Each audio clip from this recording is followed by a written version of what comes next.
আসসালামু আলাইকুম ওয়া রাহমাতুল্লাহি ওয়া বারাকাতুহু। আমরা মোনাজাতে বলি, রব্বানা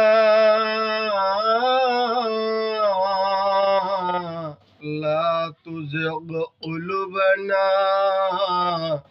বা'দা ইয হাদাইতানা ওয়া হাব লানা মিন লাদুনকা রাহমা ইন্নাকা আনতাল ওয়াহ্হাব।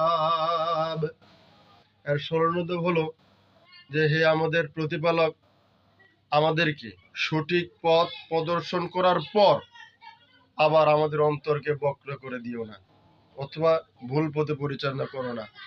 তুমি তোমার পক্ষ থেকে আমাদের উপর রহমত বর্ষণ করো। তুমিই তো মহান দাতা। আসসালামু আলাইকুম ওয়া রাহমাতুল্লাহি ওয়া বারাকাতুহু।